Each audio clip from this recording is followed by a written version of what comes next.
Bem, lembrando que às 5 horas a bênção do Santíssimo Sacramento, que vai encerrar essa jornada, esse dia.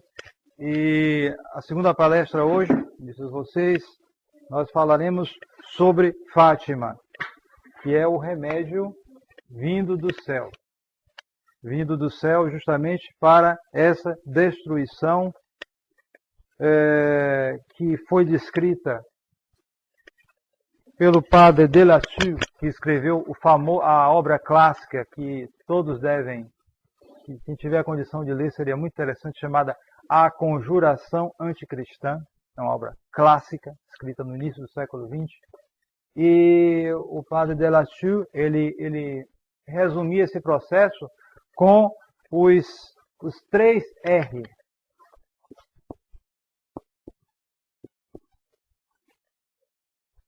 Então, renascimento, aquele problema da arte, com aquela questão de renascimento.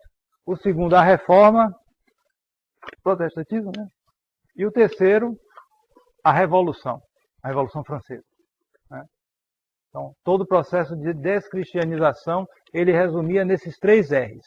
Renascimento, reforma protestante e Revolução Francesa em particular. Então, contra todo esse processo no qual o detonador do protestantismo foi muito importante, foram detonadores, digamos assim, e o detonador protestante foi muito forte. Mas não foi só ele, né? Foi todo esse processo que foi levando à apostasia das nações. A apostasia das nações que leva justamente a dificultar a um nível fora do comum a salvação das almas. Porque essa é a dificuldade hoje. Nós estamos num processo avançado de decomposição e o que é que se constata? Note bem, apenas uma ou 2 gerações atrás, uma pessoa, mesmo que andasse numa vida mundana, aí, errada, isso, aquilo, aquilo outro. Mas quando ele chegava com 20 e tantos anos, ou 30, ele casava. Bom, nem sempre ele casava bem, mas ele casava. Ele formava uma família. Porque já havia todo o ambiente social levava ele a, não, você chegou em idade agora, você não vai virar vagabundo. Era uma coisa, ou se tornava padre, etc, mas em geral ele devia se casar, a maioria era assim. Se casar, ter uma família, etc, etc. Hoje, os melhores temperamentos não se casam, se juntam, ou coisa pior. Quer dizer, inverteu tudo. Todo o ambiente leva a pessoa para a perdição. E justamente porque a sociedade se separou completamente da fé. Ela substituiu justamente a lei de Deus pela lei do homem. E não só a lei do homem, porque quando nosso Senhor se ausenta de uma sociedade, pode ter certeza, não fica vazio. O demônio vai tomar conta. Não nos esqueçamos, eu insisto nisso, o demônio é naturalista. O demônio é naturalista. No sentido de que o demônio pertence à ordem natural. Você tem uma ordem natural e uma ordem sobrenatural. A ordem sobrenatural pertence a Deus. Só que Deus elevou o homem a essa ordem sobrenatural. Então, você tem a ordem sobrenatural que penetra na criação, na sociedade, e que eleva essa ordem natural. Então, nós temos, por exemplo, os sacramentos, algo sobrenatural, para elevar a nossa vida, inclusive nossa vida natural também. Então, quando o homem rejeita a ordem sobrenatural, ele rejeita a igreja, ele rejeita os sacramentos, ele rejeita tudo isso. Ele fica, então, à mercê da natureza. Ora, a nível da natureza, quem é o mais elevado? É o homem? Não. É o demônio. É o anjo. Quer dizer, os anjos, na ordem da natureza, estão mais altos, são mais elevados, mais poderosos do que o homem. Aí você pode dizer, aí sim, mas os anjos bons também estão na ordem da natureza? Sim, mas os anjos bons, eles estão submetidos ao sobrenatural, à ordem sobrenatural, claro. Então, se nós rejeitamos a ordem sobrenatural, nós ficamos à mercê dos homens, da natureza, mas também do demônio, porque é o demônio que rejeita também. E como o demônio é mais poderoso do que nós, pobre de nós. Ele vai assumir cada vez mais um poder, um controle sobre essa sociedade que rejeitou a Deus. E o objetivo do demônio qual é? A gente sabe, todo mundo sabe, que o demônio tem duas características. Ele é mentiroso e homicida. Tenham sempre isso em mente. O demônio é mentiroso e homicida. E normalmente, e homicida aí não é só matar fisicamente. É verdade que muita gente, sob a influência do demônio, tem vontade de suicidar. E realmente o suicídio se tornou uma coisa impressionante hoje em dia. É impressionante realmente como aumentou isso.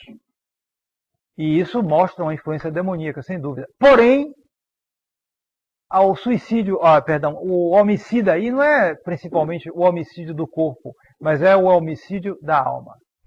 Ele quer nos levar ao pecado. Só que ele primeiro engana a gente. Primeiro ele mente. Depois ele mata. Normalmente é assim. De modo que, na sua ação sobre a sociedade, ele vai se esforçar primeiro em enganar os homens. Ou seja, encher a sociedade de erros. Erros de toda espécie. De toda espécie. Porque a verdade tem uma unidade, a verdade tem uma coerência própria, mas o erro é tudo quanto é coisa. Os erros se contradizem entre eles. Se querem um exemplo, por exemplo, um erro espalhadíssimo no mundo, que já entrou no subconsciente de todo mundo, até de gente da roça, o evolucionismo. Que tudo saiu de um vermezinho, que sei lá como é que apareceu também, que foi criando pata e depois saiu, estava na água, depois saiu, virou um dinossauro grandão e depois virou, sei lá, mas o que pegou pena virou asa e aí saiu voando e depois, sei lá como, depois começou a aparecer teta e ele virou um mamífero e depois ele foi crescendo e aí saiu um macacão e depois o macacão virou gente. É isso, em substância é isso o evolucionismo. É um negócio absurdo, ridículo, mas se você for nas escolas hoje, né? Vá dizer algo contra. Os professores são treinados para isso. É um exemplo de erro. Por quê? Porque se você admite isso, e aí a Bíblia? E a criação do homem? E a espiritualidade do homem? Onde é que está isso? Tudo na ordem natural. É isso que eu estava dizendo a vocês. O demônio é naturalista. Então, todo esse processo de queda teve o primeiro abalo sísmico, já no final da Idade Média, com o atentado de Anani contra o Papa Bonifácio VIII, mas que foi uma espécie de terremoto inicial, não chegou a abalar tudo, mas teve um golpe decisivo justamente com o protestantismo, nós vimos de manhã, né?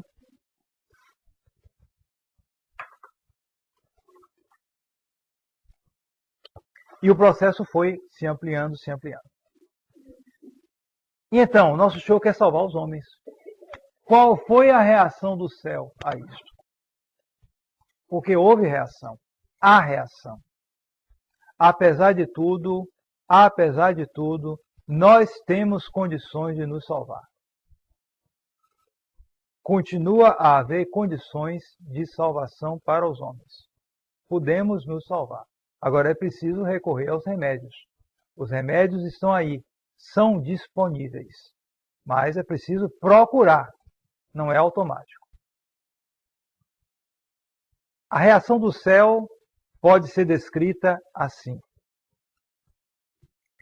Frente ao progresso do mal na sociedade, Esse progresso do mal justamente é isso, né? O protestantismo, espírito revolucionário, comunismo, etc, etc. Na igreja, principalmente, o modernismo. Frente a este progresso do mal, a reação do céu consiste num progresso na força da verdade, através do desenvolvimento doutrinal. O que é um desenvolvimento doutrinal? Nós sabemos que a revelação, ela terminou, foi fechada, por assim dizer, com a morte do último apóstolo. E por isso, progressismo não tem cabimento, no sentido próprio, entre católicos. Porque a revelação, a doutrina, está encerrada no passado. A revelação terminou há 2000 anos atrás, mais ou menos, com a morte do último apóstolo. Ponto final, foi fechada, não abre mais. Ela é transmitida, ela é passada por meio da tradição, de geração em geração. Ela é passada, ela é transmitida. E, agora o que acontece? Quer dizer então que é exatamente a mesma formulação, exatissimamente, do começo? Quer dizer, não exatamente. Por quê? Porque há uma explicitação. A revelação é um depósito. E nesse depósito vai sendo explicitado com o tempo. De modo que há um desenvolvimento doutrinal na igreja. Porém, este desenvolvimento doutrinal é no mesmo sentido, na mesma sentença. Ele não se desenvolve por contradição, ele se desenvolve por explicitação. É como algo que vai sendo uma flor que vai abrindo. Você tem um botão, está lá pequenininho, depois ele vai abrindo, sai aquela rosa belíssima. Mas estava tudo ali dentro do botão. E justamente esse progresso, esse desenvolvimento doutrinal, vai de encontro ao progresso dos erros. É a reação do céu. E depois, não só isso. Além do desenvolvimento doutrinal, você tem um progresso no remédio sobrenatural, através da devoção proposta. Então, as duas coisas, tenham bem em mente isso. Contra o progresso do mal na sociedade, apostasia, etc., você tem o progresso no desenvolvimento, através do desenvolvimento doutrinal, e um progresso no remédio sobrenatural, através da devoção proposta. Então, a igreja propõe a você o que você tem que crer, e ela dá remédios sobrenaturais, que são as devoções. A nossa vida deve ser uma vida de fé, baseada no dogma. Temos que viver da verdade. E através disso nós temos os remédios para combater o mal que se agiganta. Trata-se então de uma intervenção de Deus. Nosso Senhor intervém mesmo na política, mas no seu modo. Não é fazendo partido e disputando eleição, não é isso. Ele intervém na política, por exemplo, intervém na sociedade, intervém na vida na humanidade, aumentando, nesses últimos tempos, né? Aumentando a doçura sem diminuir a força.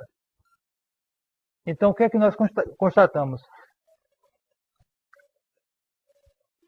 Depois do protestantismo, a partir do protestantismo, há uma intervenção maior da Santíssima Virgem na história. Nossa Senhora começa a aparecer mais vezes e a influenciar na conversão dos protestantes. Nossa Senhora não faz ecumenismo, ela procura converter. Nós temos um exemplo célebre, entre outros, eu cito, o exemplo de Nossa Senhora Bom, como é que a gente traduz aqui? Do vime. Sabe o que é vime, né? Aquela fibra que tira de uma planta que dá em região aquosa, né? Então, o milagre do vime, Osier em francês. 1649, 1657. Que milagre foi esse?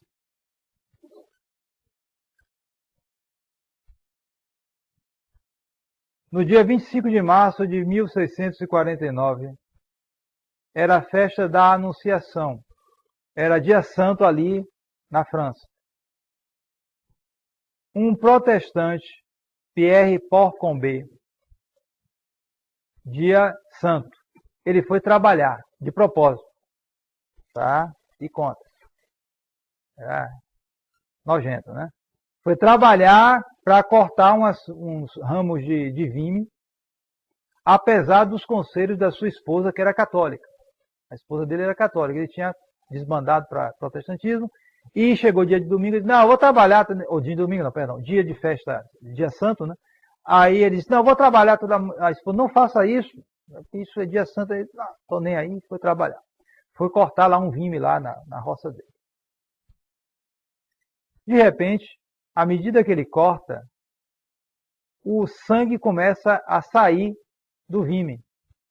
Aqueles ramozinhos, ele cortando e saía sangue. Ele, que é isso? Não me cortei, está saindo sangue. Ele então chamou a esposa dele. Para que ver isso aqui que está ocorrendo? A esposa dele veio. Não é sangue isso aí. Você sente até o cheiro, tudo de sangue. Aí ela fez a experiência, ela cortou também um pouco, não saía sangue. Quando ele cortava, saía sangue.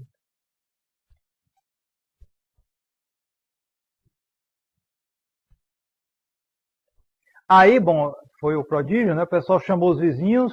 Ah, o pessoal tá vendo aí? É porque você é protestante, está trabalhando dia santo.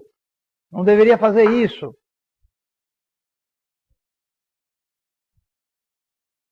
Pouco tempo depois, Pierre Porcombé foi condenado a uma multa por ter trabalhado em dia santo. Porque naquele tempo tinha isso, né?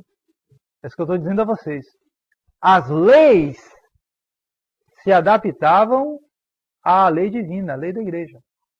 Então, trabalhou em dia santo, em dia de domingo, pagava a multa. Sabiam disso? Pois é, naquela época era assim. Nos tempos, no século XVII, não tem tanto tempo assim. Tem mais uma coisa, vocês sabiam? Na Espanha, no século XX, até os anos 60, me parece, havia uma lei que quem blasfemava pagava multa e podia até ser preso. Sabem disso? Na Espanha, Franco, né? Que é odiado aí nas escolas, tudo. Franco tinha uma lei que quem blasfemasse, falasse mal contra Nossa Senhora, contra Nosso Senhor, era multado e podia ser preso. Era assim na Espanha. Não tem tanto tempo. Então, por quê? Porque a Espanha, eles estava lá na Constituição deles. A Espanha é um país católico. Acabou. Se o sujeito era protestante, ele podia até fazer o negócio dele, mas isolado lá no lugar dele. Mas não tinha direito a fazer propaganda. E se desrespeitasse, já viu, era multa. A lei ia contra. Eis aí. Então, aí o que aconteceu? O Pierre Porcombé era um tipo difícil, viu, sujeito? Ele não se converteu por medo dos seus amigos. Sempre isso, né? Respeito humano. Quem vê... aquele ditado como é? Não jogue pedra no telhado do outro quem tem telhado de vidro. É fácil hoje a gente falar respeito humano, medroso, mas será que a gente não tem os nossos? Nós não temos talvez amigos protestantes, mas nós temos amigos aí mundanos, etc, etc. E aí a gente fica com medo de se apresentar como católico, de se vestir como católico, de conversar como católico. Fica com medo. Respeito humano também, meu caro. Então, Porcombé não se converteu por respeito humano, por medo dos amigos dele. E continuou protestante. Aí um dia, em 1657, ele estava trabalhando no seu campo, perto de uma capela, quando ele viu uma bela senhora vestida de branco, com um manto azul. Essa senhora falou com ele com autoridade. Ele fingiu que não ouvia. Então a senhora lhe disse: para com seus bois, esse protestante que cortou o vime, onde ele está, onde ele permanece, não quer se converter? Ele deu uma evasiva, respondeu assim meio, não sei, tal. Então, ela disse a ele que ele sabe que esse protestante é ele, eu sei que é você. Ele quer fugir, tenta fugir, mas a dama retém, não, fica aqui. E aí diz a ele, olha, Porcombê, você está perto de morrer. E se você não se converter, você vai ser um dos tições do inferno maiores que já houve. Ou seja, ele vai ser um dos piores condenados ao inferno. Porque ele era obstinado, não queria se converter. Nossa Senhora apareceu para ele e disse isso para ele.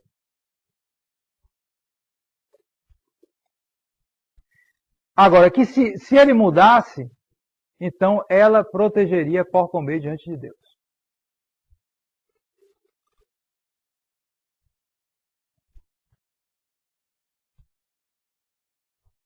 Ele foi tocado, ficou meio abalado, mas não se converteu. Rapaz, o sujeito era... E aí ficou doente. Como ela tinha previsto, começou a ficar doente e fraco. Eita, é agora. Somente aí ele chamou o padre e se converteu, no final da vida.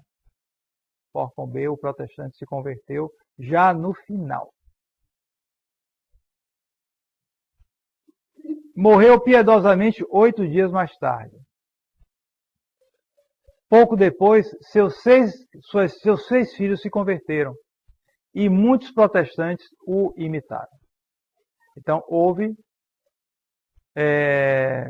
conversões por causa desse milagre. Notem bem que a Santíssima Virgem queria realmente convertê-lo. Não era fazer comunismo, nada disso.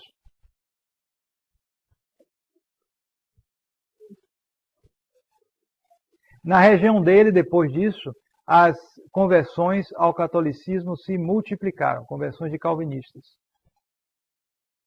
E a região lá da França, chamada Delfinado, foi livre da heresia protestante. E isso reforçou a coesão do reino da França na verdadeira religião. Então, houve um benefício para a França, que barrou a invasão do protestantismo, por causa dessa aparição da Santíssima Virgem. Então, nós vemos já no começo do protestantismo um reforço da devoção à Santíssima Virgem. Depois nós temos uma outra heresia muito complicada, saída também em parte do protestantismo, que foi o jansenismo. E quando o jansenismo se expande, então há as aparições do Sagrado Coração, em 1689, em Paris-le-Monial.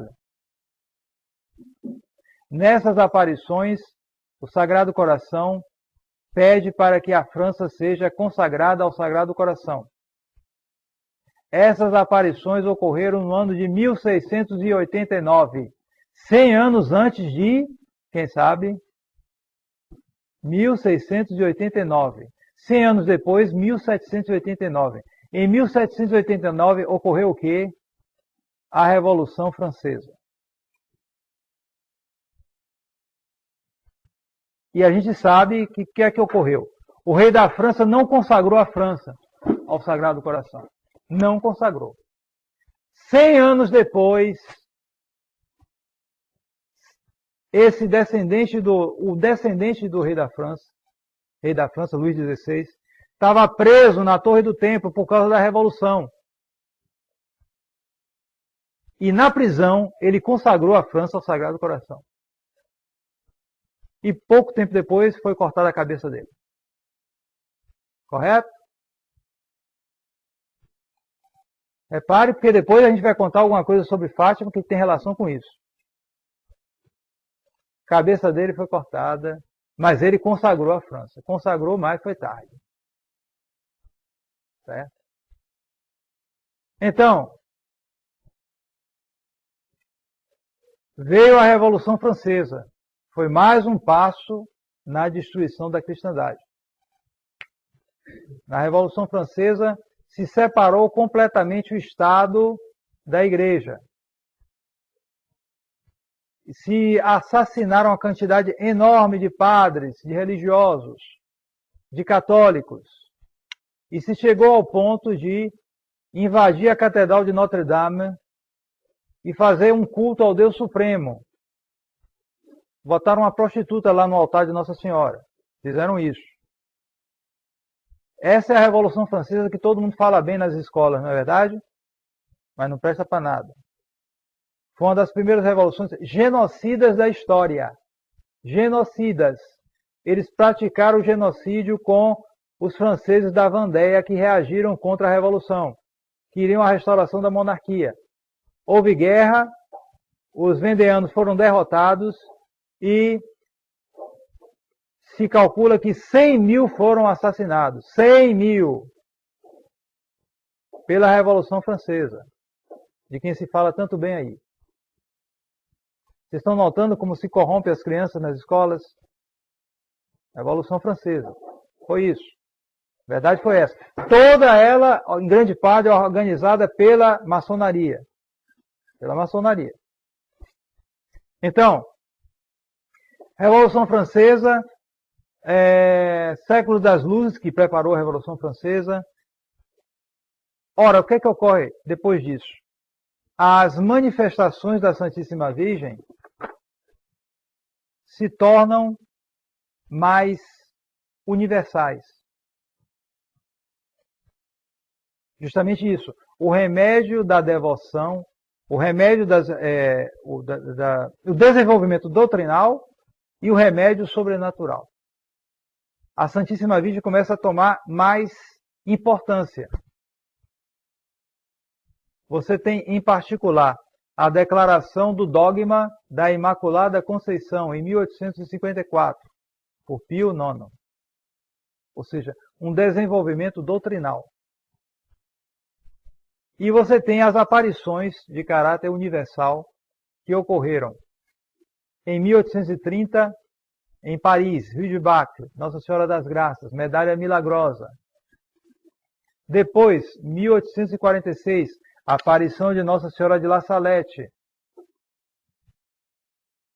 Depois, 1858, 4 anos depois da declaração do dogma da Imaculada Conceição, a Santíssima Virgem aparece em Lourdes.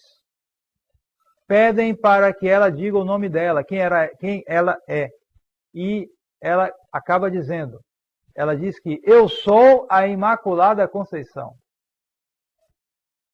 Notem bem. Santa Bernadette Subiru, que era uma menina, não sabia nem o que era isso. Ela saiu repetindo isso. Eu sou a Imaculada Conceição, eu sou a Imaculada... Para dizer ao padre, ao pároco, Monsenhor Perramalho, que tinha dito a ela, essa dama aí tem que dizer que ela é, eu não sei o que ela é. Então ela veio dizer, eu sou a Imaculada Conceição, eu sou a Imaculada Conceição, não sabia nem o que era isso. Quando bateu na porta do padre, o padre abriu, sim, eu sou a Imaculada Conceição. Que é isso? Você está dizendo que você é a Imaculada Conceição? Não, eu estou dizendo que ela disse que é a Imaculada Conceição. E você sabe o que é a Imaculada Conceição? Não. Prova evidente, né, da veracidade da coisa, a menina não sabia o que era isso. Ela ouviu ela dizer, no dialeto dela, que isso era Imaculada Conception. No dialeto ela nem falava francês. Então, confirmando assim a proclamação do dogma. E com remédios sobrenaturais abundantes. A devoção, a Imaculada Conceição. Então você vê a reação do céu a isso. A sociedade vai se desviando e Nosso Senhor querendo salvar as almas.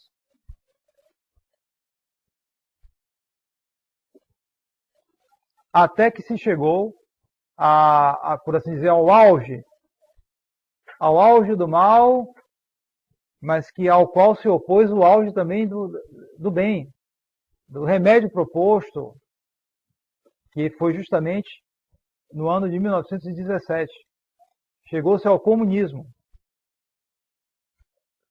A maior máquina de assassinar já feita na história. Na Rússia foram em torno de 40 milhões de mortos. Na China foi em torno de 50 ou 60 milhões de mortos. Eles programavam fomes. Fechavam as fronteiras, deixavam o sujeito lá, e o sujeito ia morrendo sem... Retiravam os alimentos, porque precisavam daquilo para vender, para isso, para aquilo, e deixavam o povo morrendo de fome. Houve uma fome na década de 60 na China, que ceifou mais de 30 milhões, parece, de mortos. Foi um negócio fora do comum.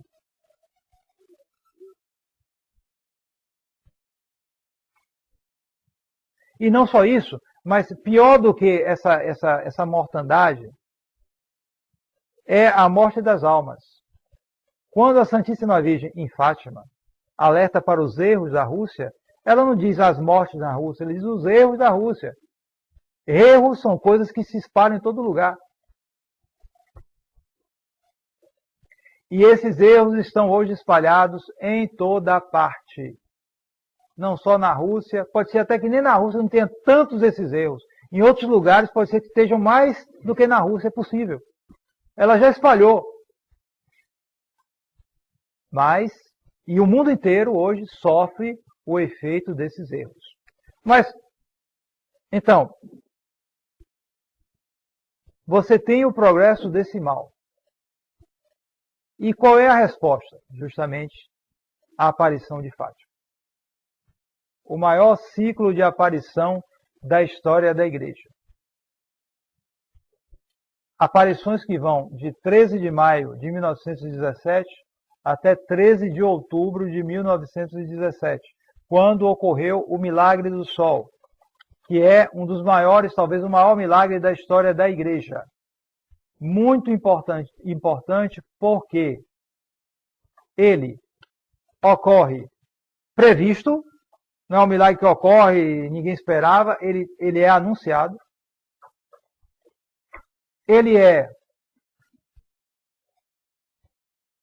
Esse anúncio é espalhado, ele é esperado, portanto. É interessante que no século XIX havia um desses filósofos, escritores muito maus, que escreviam obras ruins e que enganavam muita gente, chamado Ernest Renan. Este Ernest Renan fez uma vida de Cristo muito ruim, mas ele sabia escrever, ele fazia com aparência boa, mas era ruim. Ele acabou até preso naquele tempo. E esse Ernest Renan ele dizia o seguinte, olha, se milagre existe, então vamos fazer assim, vamos fazer uma comissão de cientistas para reunir, e aí vem alguém e faz um milagre. Se ocorrer os cientistas constatarem, então aí eu acredito em milagre. Quer dizer, é você fazer Deus seu empregadinho por acaso. Mas, pois bem, no milagre de Fátima, ocorreu um pouco isso. Nosso Senhor um tanto desceu para fazer isso. Por quê? Porque ele disse que ia ocorrer o milagre da Santíssima Virgem. E no dia estavam ali 70 mil pessoas. E você pensa que era gente, todo mundo devoto? Gente, não. Havia devotos, havia gente que não era devoto. Havia professores universitários, havia jornalistas, já havia jornal naquele tempo. Gente da maçonaria estava lá. Todo mundo estava lá esperando a prova. Estamos aqui esperando, como é? Vai ter milagre ou não vai ter? Se tem milagre, todo mundo vai ver, né? Negócio de um dizer, eu estou vendo, outro não está vendo, sei lá o quê, como tem por aí. Não, a gente quer ver o milagre. E irmã Lúcia dizia, a Lúcia, né, menina, dizia, Nossa Senhora fará o milagre para que todos possam crer. Pronto, está claro. Então, 70 mil pessoas no dia 13 de outubro de 1917, reunidos na cova da Iria. E o milagre ocorreu. Tanto ocorreu que foi noticiado nos jornais da época. Um dos maiores jornais de Portugal na época, o Século, era como o jornal Globo hoje em dia.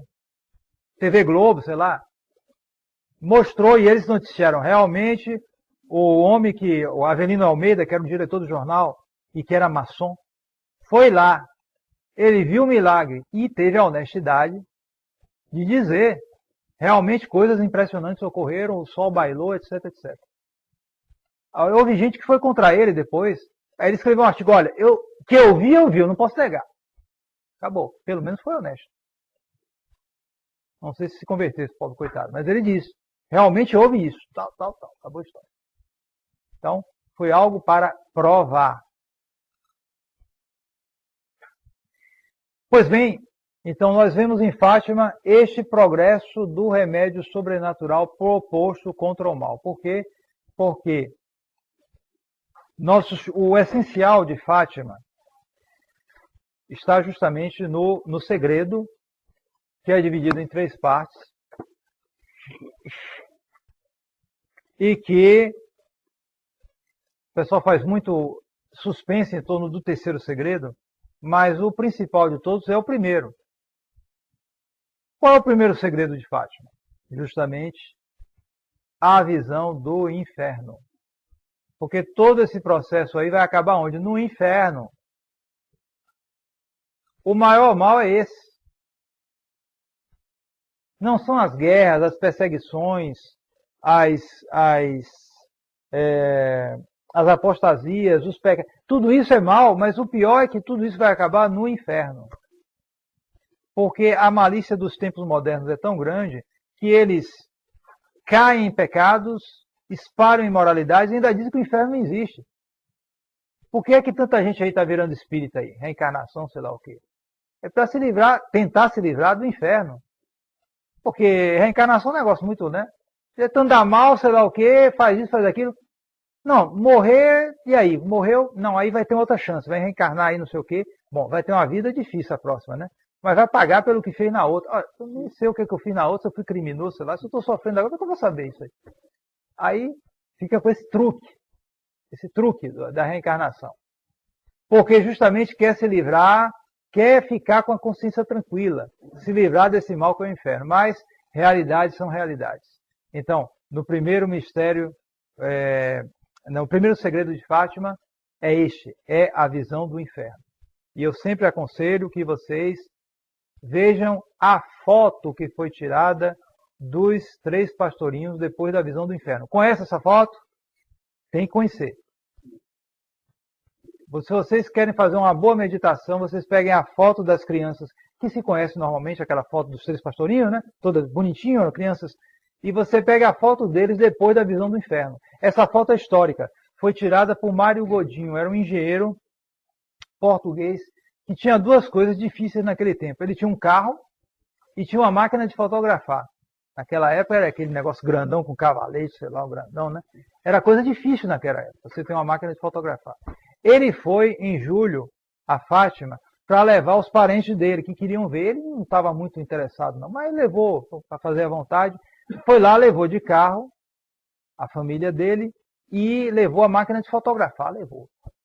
Só que quando ele viu as 3 crianças depois da visão do inferno, ele ficou tão impressionado, de tal maneira eles estavam desfigurados, que ele, não, peraí, fica aí, e armou lá o lambe-lambe dele, né? Voltou lá e pá, tirou uma foto.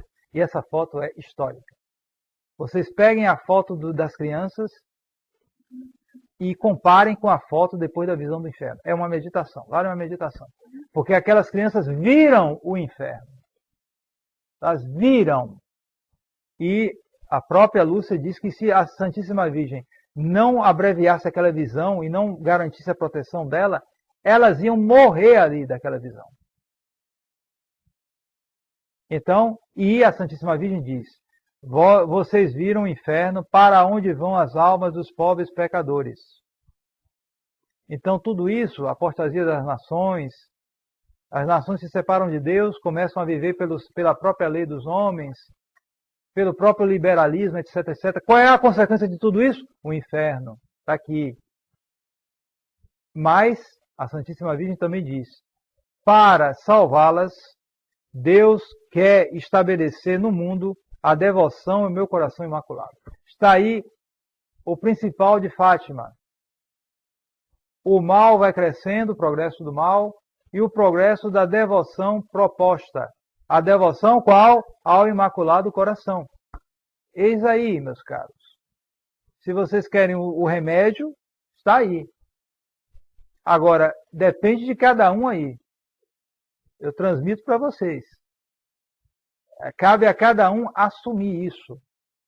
Assumir. Quando eu digo a devoção, é bem importante, é importantíssimo entender que não é só...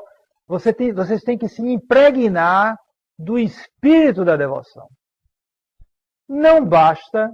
Bom, já é alguma coisa você chegar e dizer, não, agora eu vou fazer a devoção do Imaculado Coração. Então, todo primeiro sábado, eu vou lá no mosteiro, aí eu vou comungar, depois eu vou fazer a meditação 15 minutos, depois eu vou rezar o terço e vou me confessar uma semana antes ou uma semana depois. Aí, se eu não puder ir no sábado, é difícil ir no sábado, aí eu peço dispensa ao padre e aí eu comungo no domingo. Pronto. Bom, tá bom. Não estou dizendo que você não deve fazer isso. Mas isso é pouco. Porque isso é, digamos assim, a materialidade da coisa. É preciso se impregnar do espírito dessa devoção. Não é só chegar e fazer tac, tac, tac, tac. Não. E o espírito da devoção é uma devoção de reparação. Reparação dos pecados cometidos, primeira coisa. E de intercessão pelos pobres pecadores para salvá-los. Todo mundo aí, eu sei, em maior ou menor medida, se queixa, se lamenta, tem medo, etc, etc. Sofre com os seus parentes, não é verdade? Todo mundo aí tem história de sobra para contar, eu também tenho. Né?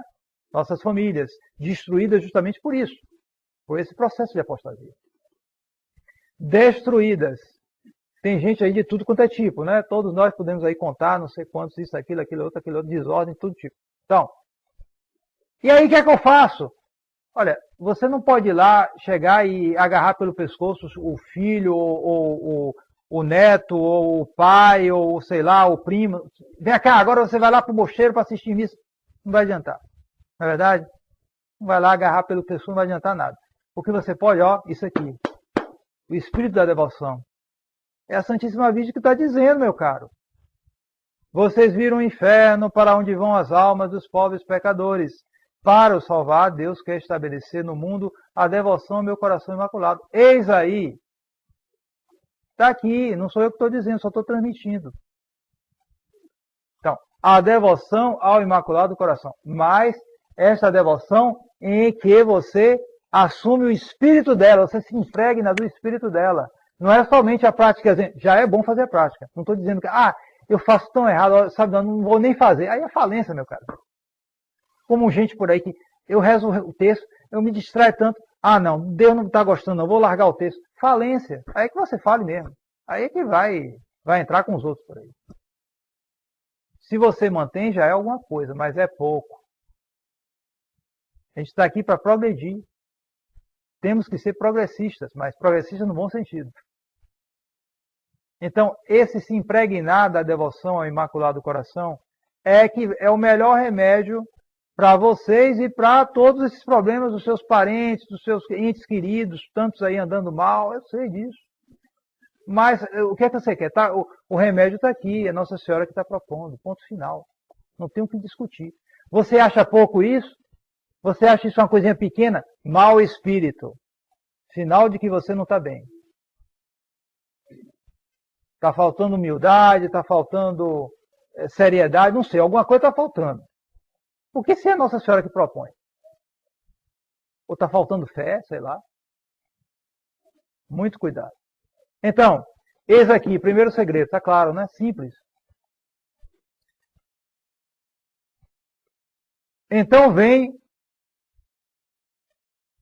o segundo segredo.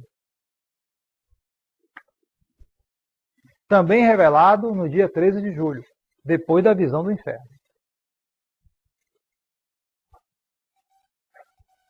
Se faz o que eu vos digo, diz a Santíssima Virgem, muitas almas se salvarão e se terá a paz. A guerra vai acabar. Não se esqueça que, quando a Santíssima Virgem apareceu, estava-se durante a Primeira Guerra Mundial. Nós estamos comemorando 100 anos dessa guerra, né? De 1914 a 1918. Foram 16 milhões de mortos, certo? Que morreram na Primeira Guerra Mundial. Para quê? Para derrubar os impérios e estabelecer o comunismo. Hã? Sim, e precipitar, porque gente morrendo, andando mal, já se viu. E quando houve a primeira aparição, Portugal estava entrando na guerra. Foi o dia que Portugal entrou na guerra, houve a aparição, a primeira aparição. Então ela diz que a guerra vai acabar. Porém, ela diz também, mas se eles não pararem de ofender a Deus, sob o reino de Pio XI, começará uma outra guerra pior. Quando vocês verem uma noite aclarada por uma luz desconhecida,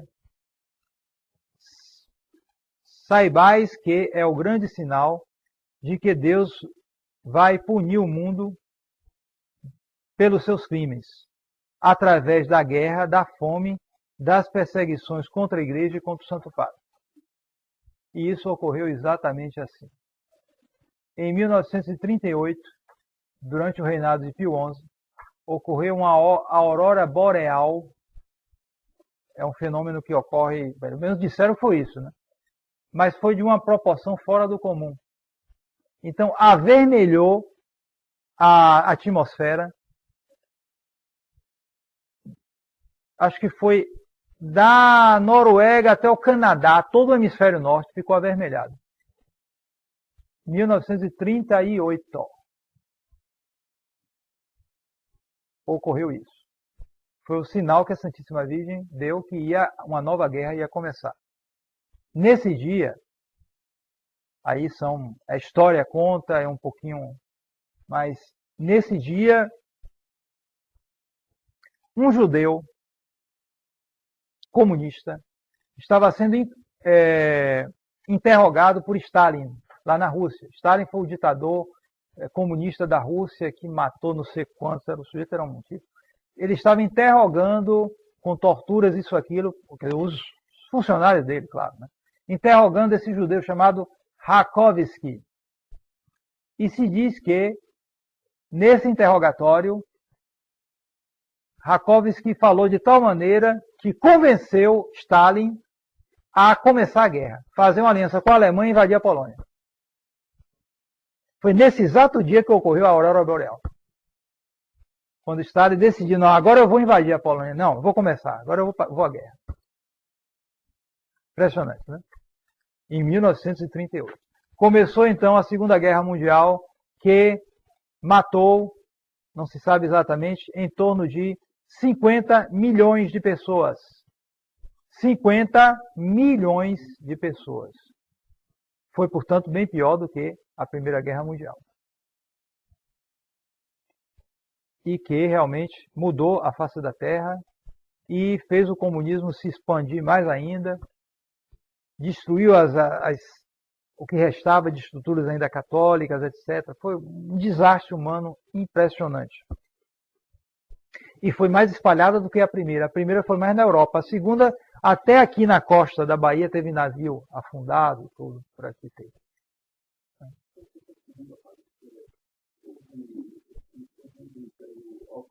Não. A primeira. Não. A primeira destruiu o Império Austro-Húngaro católico, o Império Otomano maometano, o Império Hohenzollern alemão protestante e o Império czarista russo ortodoxo. A primeira destruiu os 4 impérios e fundou o lar judeu na Palestina. Na Palestina, o lar judeu. A segunda, depois de 3 anos, fundou o Estado de Israel. E aí a guerra até hoje, né? Lá. Não parou mais a guerra no Oriente Médio. Né? Bom, enfim. Então, e depois, justamente dentro desse segundo segredo, se diz: se escuta meus pedidos, a Rússia se converterá e se terá paz.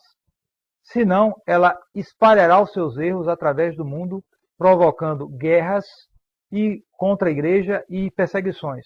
Os bons serão martirizados, o Santo Padre terá muito a sofrer, muitas nações serão aniquiladas. Ora, esse pedido da consagração da Rússia foi feito em 1929 e os papas não atenderam.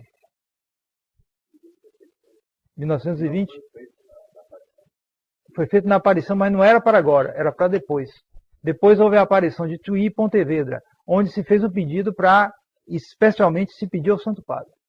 Mas o Santo Padre, era Pio XI nesse tempo, ele ouviu, mas ele não aceitou, não quis fazer. Como a Santíssima Virgem pedia, houve toda uma confusão. Exatamente. Houve várias aparições à irmã Lúcia depois das aparições de Fátima. Várias aparições. Exatamente. Então, o remédio então foi proposto. Foi o remédio sobrenatural. Ou seja, a consagração da Rússia, a devoção aos primeiros sábados, o Santo Rosário. Está aí. Sim, isso depois, foi bem depois de Lourdes. Lourdes foi no século XIX. Agora, no século XX, em 1917, o ciclo das aparições de Fátima foram propostas esta devoção, justamente para barrar o processo de apostasia já chegado a um nível incontrolável. Ou seja, e Nossa Senhora diz, no final ela diz, por fim, meu coração imaculado triunfará. O Santo Padre consagrará a Rússia e o mundo terá um tempo de paz. Ora, tempos depois, Nosso Senhor aparece à irmã Lúcia se queixando de que os homens da igreja não faziam a consagração da Rússia. Então, o que é que ele diz à irmã Lúcia? Diz a irmã Lúcia que não querem ouvir os meus conselhos, o meu pedido. Seguirão como o rei da França. Falei do rei da França a vocês, né? Eles seguirão também o rei da França na sua infelicidade. Ora, o que é que mostra o segredo de Fátima, o terceiro segredo de Fátima revelado, que é só uma parte, né? A outra parte foi omitida. O que é que mostra? Um assassinato de um Papa, né? A execução de um Papa. Estão entendendo? Então, o que dá a impressão é isso. Então, isso quer dizer o seguinte, e Nosso Senhor disse, farão a consagração, mas será tarde. Isso quer dizer que a consagração será feita da Rússia, mas será feita tarde. Logo, certamente haverá antes um castigo. É o que parece.